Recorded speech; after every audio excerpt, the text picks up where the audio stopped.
Hello, this is AI Julia. We had some technical issues with human Julia's microphone recording during this episode, so just a quick note that you'll hear my AI voice filling in throughout this episode. Enjoy. So the first 3 nights that we were in Bora Bora, we spent 2 nights at the Hilton Hotel Tahiti. We booked the standard rooms, and Tahiti, the standard room is 80,000 points a night versus Conrad Bora Bora, which is 120,000 points. And using those 80,000 points at the Hilton Hotel, we stayed all 3 nights, and we actually did a day trip to Moorea as well. So we went to 3 different islands in the French Polynesia. Hey there, Points people. You just heard a clip from Chu from Choose to Explore. Chu is a full-time healthcare professional, a travel content creator, and a points enthusiast. In this episode, Chu and I discuss his experience of using points and miles to travel to Bora Bora for next to no cost, and how he got 6 nights for free at the Conrad Bora Bora using Hilton points and also free night certificates. He also shares his tips on finding cheap flights and using points and miles to save money on travel. Chu talks about how he uses his points and miles to travel to different countries with his wife and how they can experience luxury travel even on a budget. If you're interested in doing the same, you may want to check out the Capital One Venture X card, which has the lowest annual fee out of the major premium credit cards. With the Capital One Venture X, you'll get automatic top-tier status with Hertz, lounge access at airports, and more. Remember, if you decide to apply for the Capital One Venture X card or any other card, never apply directly through Google. Always use a friend or creator's referral link. And if you're interested in supporting this show when you apply for your next card, check out geobreezetravel.com/cards. And if you're not sure what card is right for you, I offer free credit card consultations at geobreezetravel.com/consultations. And we have links to the Venture X and the free consultation form for you in the show notes as well. And now, on with the show.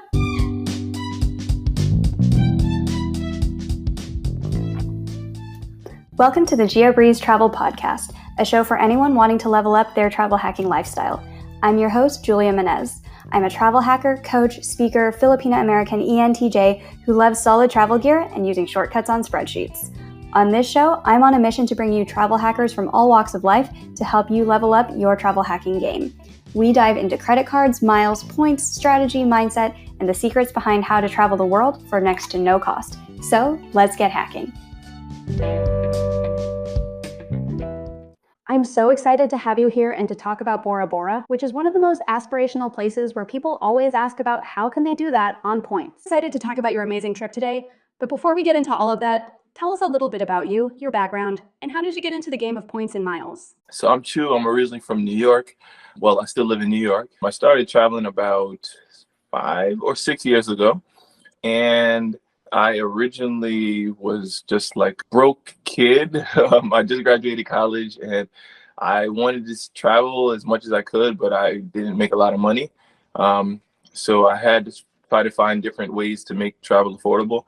And that started out with just finding cheap flights and doing things. And within the last 2 years, I'd say, thanks to a gentleman named Ronnie, he's actually one of the guys from the Road to 100 Countries.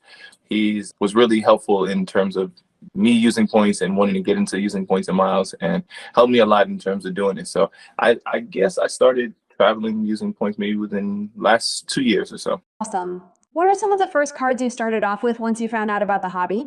Did you find Ronnie on Facebook or Instagram? How did you find him? Facebook. On Instagram as well, he runs a travel page called Road to 100 Countries, and him and his wife traveled to over 100 countries with their 2 kids, basically all using points and miles, and it was really cool and interesting. He was one of the first people I knew to do that, or that I saw through this network of people, so it was really cool to see it. We've had him on the podcast to talk about his really, really cool Hilton hacks. Is that something you're into as well as you first started getting into this? As I'm getting older, like my taste is kind of changing a little bit. When I first started traveling, I just wanted to do anything that I could in order to travel. So that a lot of times it would be staying in low-level hostels, staying in low Airbnbs, couch surfing, staying with friends. I played basketball in college, so a lot of my teammates actually played still play professionally in Europe. I was able to stay with a lot of them and travel a lot of places for free, stay for free. So not until I started going into points and miles did I start staying in hotels. So since I have been doing that, my wife is a different kind of traveler than I am, for the good, and she likes the hotels, and I like it when it's free with points and miles, so it's a win-win. For anybody who's aspiring a journey like yours at the beginning of your travel journey, what are some of your favorite places to travel for somebody who has a pretty tight budget but wants to go and see the world? What are some of your favorite destinations where you found the dollar goes really far? There's a lot of places that I would recommend, especially in Central and Latin America. Some of my personal favorites, Guatemala is one of my favorite places in the world, and your dollar goes really, really far. Also, Colombia is a really popular destination where you can really travel affordably. This may be an unpopular kind of opinion, but my wife and I are just coming from Canada.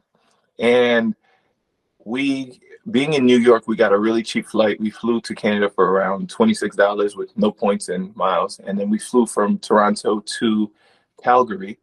And we flew with the airline that we never heard of before called Flair. And that flight from Toronto to Calgary was $36. And our US dollar being strong as it is, it was like really good in Canada, which really surprised me because I would imagine like New York and Canada would be like very similar in price, but you go out to eat, like $100 is really like 60 something dollars or like 70 something dollars. So relatively speaking, you spend $100, but you're really spending 70. Sounds great. A lot of also I'd recommend like Southeast Asian countries like Philippines, Vietnam, Thailand, and also Malaysia. I really love Malaysia as well. And your dollar goes really, really far with those countries. So I found this $26 flight. I do a lot of flight searches, and this airline that I found called Flair Airlines. My wife and I were planning to go to Canada for Memorial Day, and we were looking at bus tickets, and the bus was around $40. And I did a quick search. I was looking at where I can go from New York for any time in a month. And I think I was on a Google Flights, and I was just doing a flight notification search. And then I saw some airline called Flair Airlines, which I never heard of, but it's essentially like the US version of Spirit or Frontier or Breeze or any one of those low cost airlines where you have to pay anything additional and it just gives you the basic seat. And the ticket was $26. I didn't do anything I didn't use points. That was literally the cost of the ticket, and anything else was more. So I actually booked the ticket round trip, and the ticket from Toronto to come back to New York was $86. But as I said, we actually extended the trip and went to Calgary just because I looked at, Flair Airlines, they got to be cheap. Where else do they fly in Canada? And I found Calgary. And the ticket they actually refunded me because I canceled the ticket within the 24-hour window. And they actually refunded me like $40 for another ticket to go to another place in Canada. One thing that I would recommend for people when they're searching for flights is using a VPN, because sometimes the prices that we see in US is US specific. And if you want to find little local airlines, a lot of these flight websites don't have those small budget airlines or local airlines at the same prices that they are in their local currency. So that's what also helped me with getting the actual local price, I guess. So if you're like, hey, I want to go to Malaysia, you just set it to have a Malaysian IP address? Exactly. Or wherever is close enough to it that it wouldn't be. A lot of times, just not America. And it'll get you a better price depending on what it is. And also the online travel agencies will be different depending on where they are as well. So that's one thing. I got really good, generally speaking, at finding pretty good deals. And that actually helps me a lot with my points and miles game, because my wife and I travel pretty much every single month. And in order to use points and miles strictly for that, we need a lot of cards or to get really, really good redemptions. But we kind of, I guess, hedge the points and miles by finding cheap flights as well. So if I found a flight for $26, I'm not going to use points on that flight because that probably is what the taxes and fees are for that flight anyway. So by finding really good flight deals, it'll actually save you a lot of points as well. Absolutely. Sometimes it's just cheaper to pay the cash price. Sometimes it is better to do that rather than be like, oh, I only paid $5.60 in taxes and fees. Yeah, but if it's 200,000 points, that's absolutely not worth it. Just tell people you spent $125 for your ticket.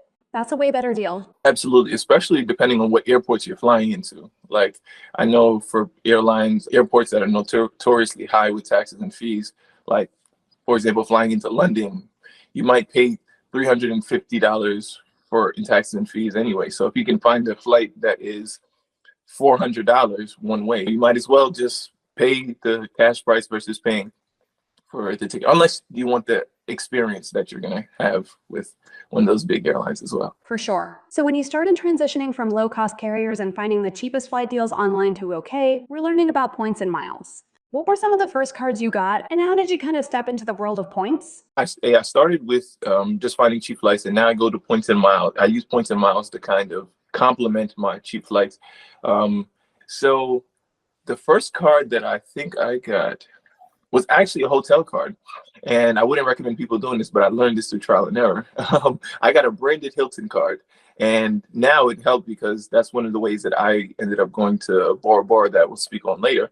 But I started with that, and I got a Hilton credit card before I ever stayed in the Hilton in my life, just because the perks were really good and I got a lot of the benefits.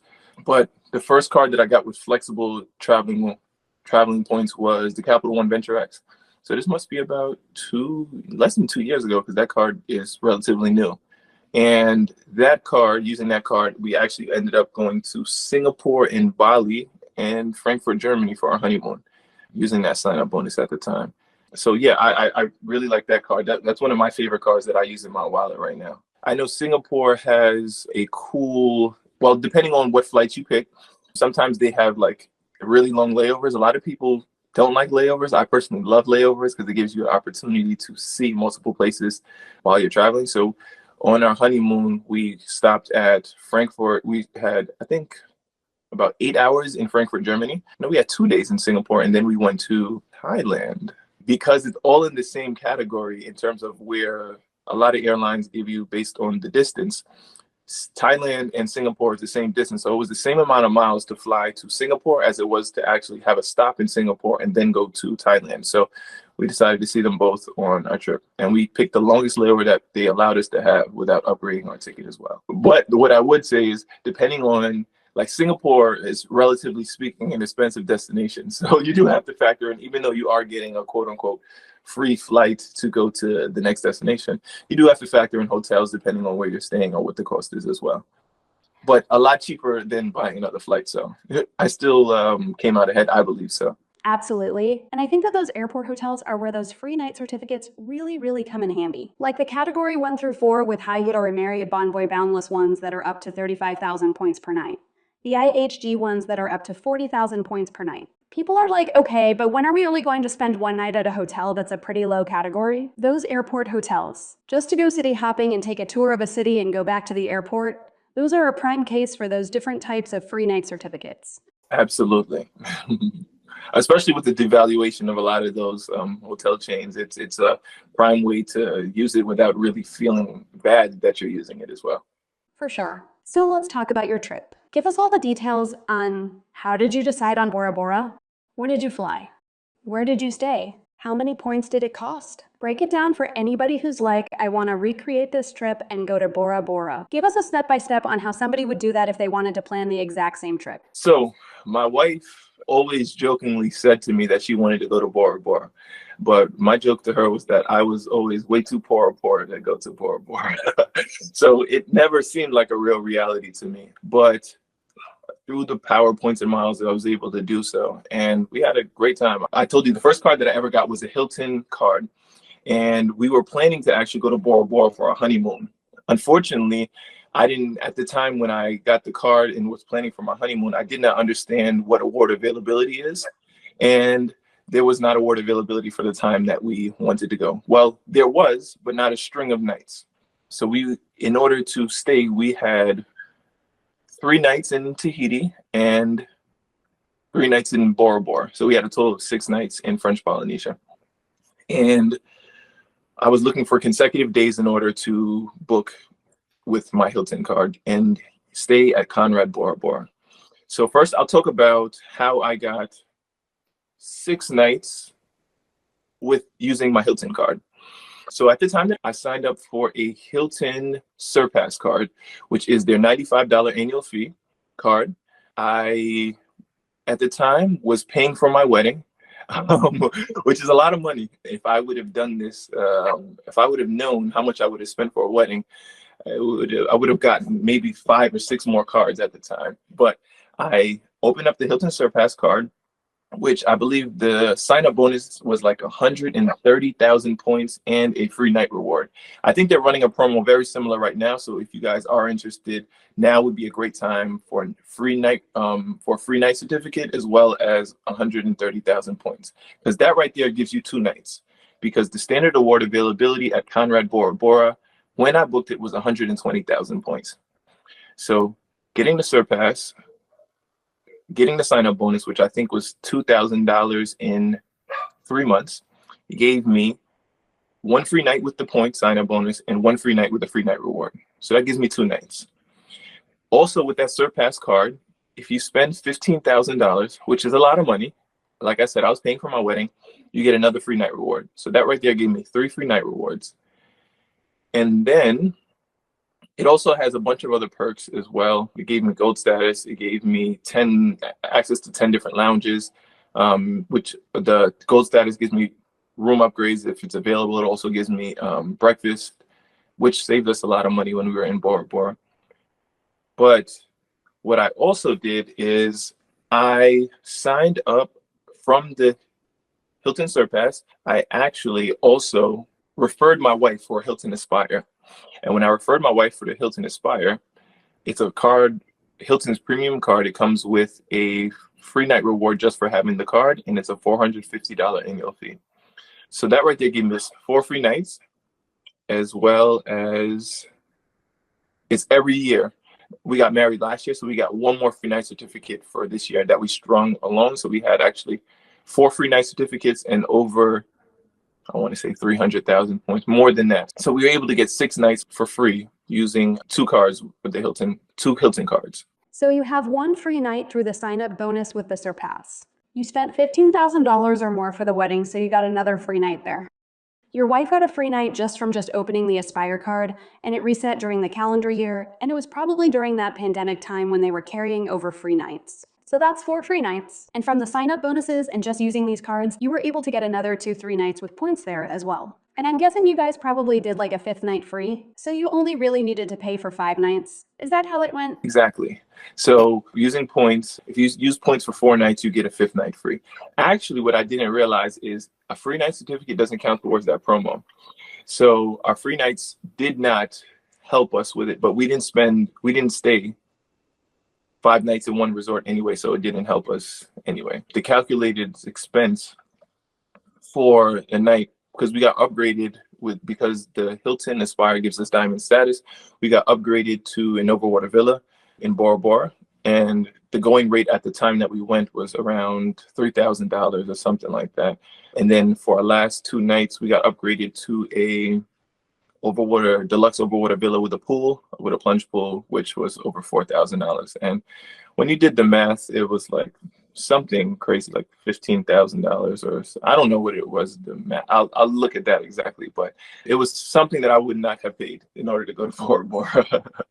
So it was great to do that on points.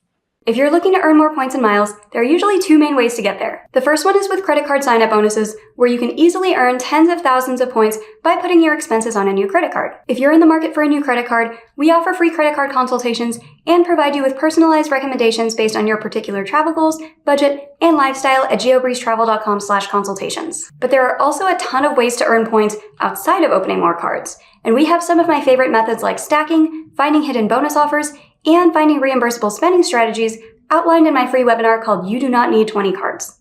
Check out the free webinar on geobreezetravel.com/webinar. And we have links to both the free consultation form and the free webinar for you in the show notes. And now, back to the show. You mentioned you did a little bit of hotel hopping because you didn't stay 5 consecutive nights at a given property. What properties did you stay at? Yes, so the first 3 nights that we were in Bora Bora, we spent 2 nights at the Hilton Hotel Tahiti. We booked the standard rooms, and Tahiti, the standard room is 80,000 points a night versus Conrad Bora Bora, which is 120,000 points. And using those 80,000 points at the Hilton Hotel, we stayed all 3 nights, and we actually did a day trip to Moorea as well. So we went to 3 different islands in the French Polynesia. And this was during a time when you were getting free breakfast the entire time as well, right? Because when you're on a private island like that, free breakfast matters a lot more. I know people like to brag about getting free breakfast at like the Park Hyatt in New York or Paris, but New York has bagels and Paris has baguettes. If you don't have free breakfast included in your hotel rate, that's totally fine. They have a really good breakfast across the street. That's not the case if you are in the Maldives or Bora Bora or something like that. That's when free breakfast really matters. Absolutely. And like, especially because in Hilton Hotel Tahiti, as well as Conrad Bora Bora, they were really, really nice. The staff was really nice. And a couple of times I asked them if I can take some fruit back to my room, and they actually gave me to-go containers as well. So I didn't take just fruit. I took a lot of different things, and my breakfast turned into lunch, and sometimes maybe it turned into dinner as well. But it saved me a lot of money, and it was great. What I would say about the breakfast in Conrad Bora Bora, as well as Hilton Tahiti, is a lot of stuff are made to order. So they have like the crepes. If you go to either one of these stores, please get the crepes. The crepes were fantastic. They were amazing. I got them, but my wife just kept eating them off my plate the whole time. So it was a lot of, and they had a lot of like real food. The good thing about where it is, there's a lot of fusions. There's a lot of fusion foods. So a lot of times they had like Asian food where it was like actual, probably lunch. There was like rice, there was chicken, there was pork, there was like real meat. So it was easy just to eat regular breakfast and then pack up my lunch for that. Because when we were staying at these resorts, as you said, they are very expensive to eat at these resorts. There was this one time where my wife decided that we went to a happy hour, and happy hour is half off drinks. And my wife got a Mai Tai, which was still $15 during happy hour. Wait, regular price is $30 for a Mai Tai? $30 from, listen, they got you there. What are you going to do? You can't swim over to the, Conrad Bora Bora is on its own private island.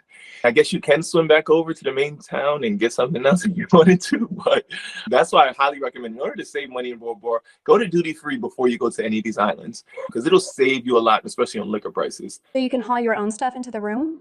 Absolutely. Bring your own stuff. Now, nobody checked their baggage or had a problem with us bringing in anything, so it wasn't an issue. But also during the happy hour, my wife was hungry, and my wife is a semi-vegetarian. She doesn't really eat meat. She'll eat chicken if it's burnt to the core, but she wanted French fries. And some reason they had a burger but no fries. So she chose a burger. So I got the burger, and the burger was $44 for a burger and French fries. So as I said, it's very expensive. Listen, I'm not gonna lie. It was probably one of the best burgers I've ever had. It was really good, but it still was $44. It did not make me feel any better. So there's some food packs for you. Did you have a fridge or anything in your room?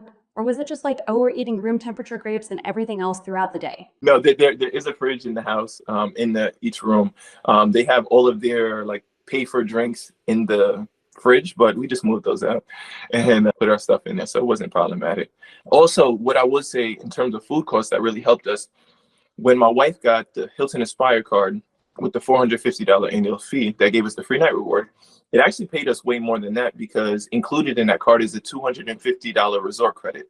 We actually spent $0 on food at the Hilton Bora Bora for our 3 nights, because the $250 is what we used for dinner. That gave us 3 dinners to $250. I personally don't drink, so that saved us a lot of money as well.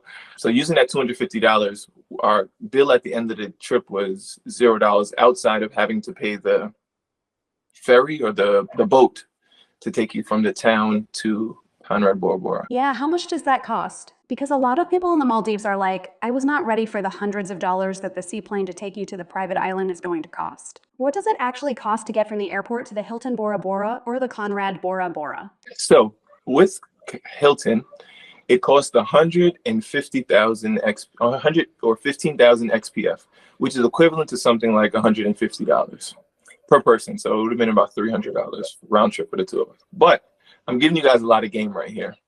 We got that in half. And the reason why we did it is when we spoke to the people, we told them that we're already going to be in Bora Bora already. So we don't need a private shuttle from the airport to the place. Because essentially the reason why it costs so much is because they're getting a whole boat just for you to take you from the airport to your stay.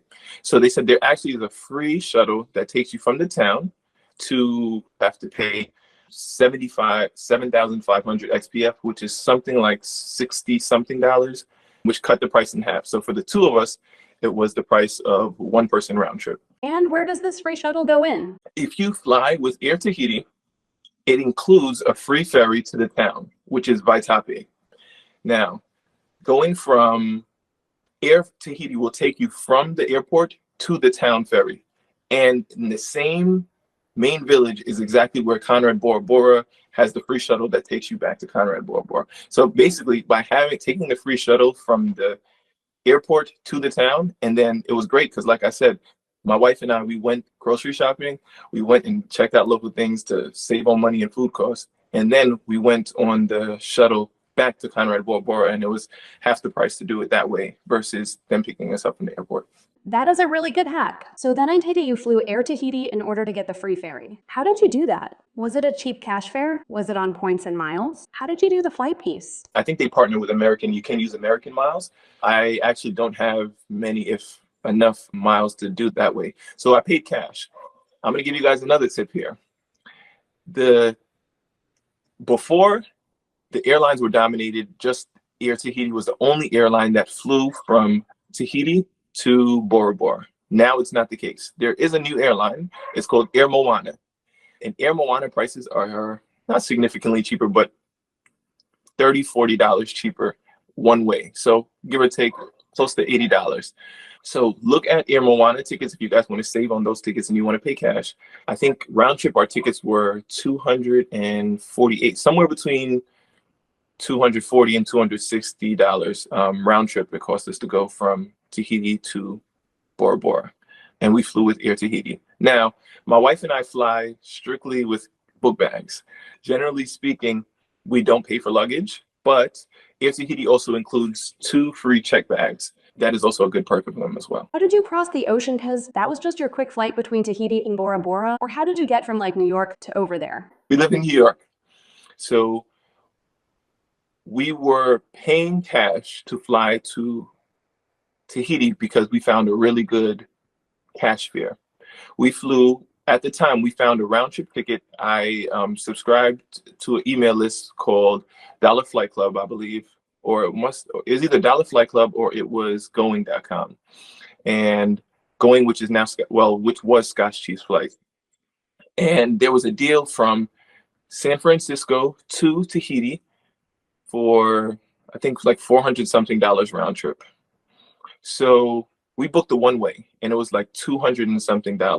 But we actually booked it with our Capital One Venture X card. And it came out that included with that card annual fee, you get a $300 travel credit. So we applied that $300 travel credit to it. And technically speaking, our flight from San Francisco to Tahiti was only $99 per person. If you include that travel credit, that includes it. Flying from San Francisco to Tahiti for $300?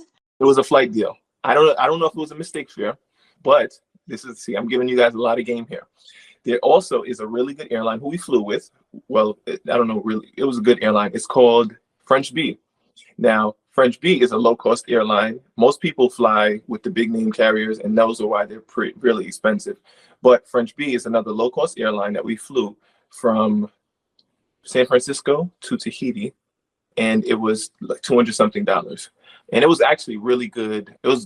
I wouldn't even consider it a budget airline based on what it looked like. So yes, you can. That's an amazing flight deal. And which did you do first? Did you find the flight deal and then figure out how to get a hotel availability around that? Or did you just say like, hey, here's the hotel availability? We found the hotel availability first. Finding availability at the Conrad Bora Bora was more challenging than finding award availability to fly with United from Tahiti back to New York. So when we look at the calendar, it seemed like there was a good amount of award availability for standard award availability to go from Tahiti back to New York. And per person, I think in points, it was 35,000 points per person for the one way. So it was 70,000 total for my wife and I, and I want to say like under $70 in the cash price. So a really good redemption for my return ticket. So we flew from New York, we flew into San Francisco. We had 3 days exploring San Francisco. We've never been to San Francisco, so it was cool to go there and explore it. And then from San Francisco, we used that flight deal that I just told you. We flew to Tahiti. And like I said, after the Capital One credit, the ticket came out to $99 from San Francisco to Tahiti. Then we flew Tahiti to Bora Bora, Bora Bora back for something like $250 round trip. And then Tahiti back to New York. We flew with United using points and miles. So yeah, that was our route. A great tip for people is, especially if you're using points and miles and you live in a smaller city, is to go wherever the deal is. Using a lot of these low-cost airlines, you're able to travel the country for relatively reasonable prices. We flew with Alaska. Our flight from New York to San Francisco was less than $100 in one way. And flying from New York to Tahiti would have been over $1,000 for that flight. Saved us a lot doing that way. Personally, I have not flown business class or first class yet, so I can't say. But it does not appeal to me the way that a lot of people speak about it. For me, the flight is just the flight. I just need to get there. I don't have a problem with it. And honestly, if I could save some money, I would stand up if it was an Airbus and I literally hold on to the thing the whole 8 hours to save some money, I would do it. It was at least 8 hours, but yeah, it's an experience. I don't mind it. I don't mind it. And I did not think at any time that I wanted to upgrade. I just fidgeted around a little bit and I was good. For me, it's the experience, right? I personally don't value the airplane. We're all getting to the same place. Business class to me is just, I don't see the big deal around it. But I will say next year, my wife and I are flying with Qatar Q Suites to Seychelles. So we are going to fly business/first class. So maybe my thoughts might be different once I experience it, but I've never thought about it like, I wish I was really in business class. I never had dreams and aspirations to do those things. My dreams and aspirations were just to travel. So as long as I'm able to travel, I'm fine. With all the amazing budget travel experiences that you have amassed over your years of traveling, what would you say is your number one tip for listeners who are looking to save $1 on travel here and there whenever they want to explore the world? I guess the biggest thing is chasing a deal and not the destination. There has never been a place that I've said, I don't want to go. There has to be something to do everywhere in the world. By doing that, I'll be able to go to pretty much, I don't know how many places that I've been to, but if you see all the money on the wall, I've been to a lot of different places. And by chasing the deal and not the destination, I've been able to have some amazing experiences all around the world. And just by keeping an open mind to it, depending on what you want to do and what you want to see, a lot of destinations have very similar features. And by tying yourself down to one destination will really limit your possibility of getting an affordable travel. So flexibility is the biggest key with finding good flight deals, whether it's with points, whether it's with cash, whether it's with anything. And speaking of good advice, do you have a shout out to somebody else on the internet that you recommend for other people to follow for even more points and miles tips? Or you can say travel tips. So I'm generally new in this points and miles things and getting to do it. I know Nicole's travel tip shouted me out and I truly appreciate her. Also, I know Seats to Suites is another really cool person that I follow, as well as Finesse Traveler. And I also follow this travel sergeant who helps me with a lot of these things as well. And where can we find you on the internet? So I am on YouTube and Instagram, and we have a website, my wife and I, and it's Choose to Explore. My last name is Chew. So chew like you chew food, CHEWS, to Explore on all platforms, and you guys can find me there. All things budget travel, affordable travel. So check it out. Perfect. Well, thank you so much, Chu, for coming on to the show today. We learned so much about Bora Bora and affordable travel tips. Absolutely. For me, it's always about the destination. It's about the experience. I don't care what anybody else thinks about what I do or how I do it. As long as I'm having a good time, that's the most important thing. So thank you for having me.